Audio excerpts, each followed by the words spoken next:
Kita nggak pakai helm. Jabat na untak.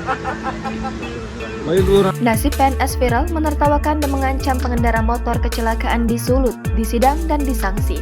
Ulah oknum PNS arogan terhadap korban kecelakaan lalu lintas ini mendapat banyak kecaman dari warganet.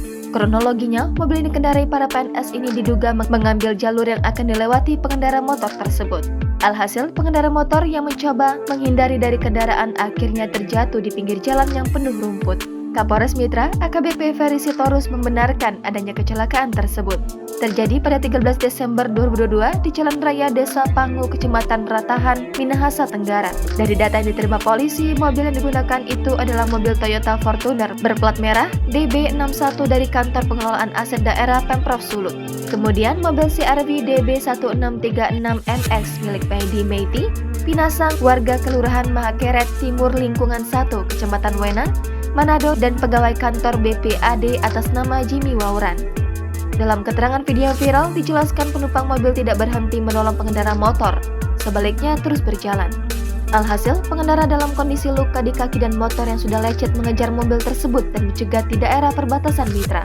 Saat saling bertemu, pengendara mobil tidak mau bertanggung jawab dengan apa yang dialami pengendara motor.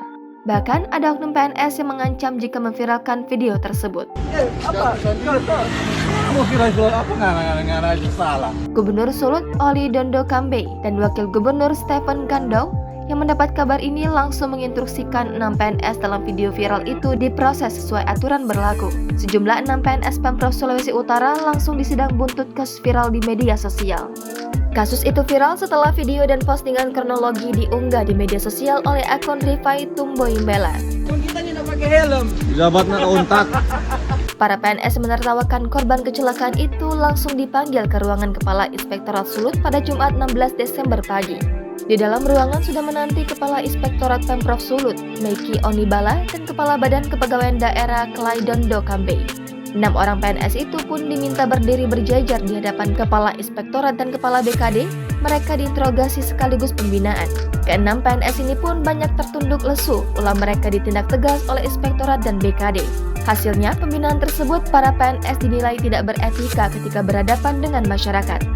Kepala BKD Sulut, Klai Dondo Kambe, mengatakan pemeriksaan inspektorat merupakan instruksi tegas Gubernur Sulut, Oli Dondo Kambe, dan Wakil Gubernur Stephen Kandau sehingga segera dilakukan pemanggilan dan diproses sesuai aturan berlaku. Setelah dibina disiplin dan etika, kata Klai, semua yang terlibat diwajibkan menulis surat pernyataan. Secara umum, isi surat pernyataan tersebut para PNS mengakui kesalahan, tidak akan mengulangi kesalahan, akan meminta maaf kepada yang bersangkutan dan keluarga dalam waktu 1 kali 24 jam.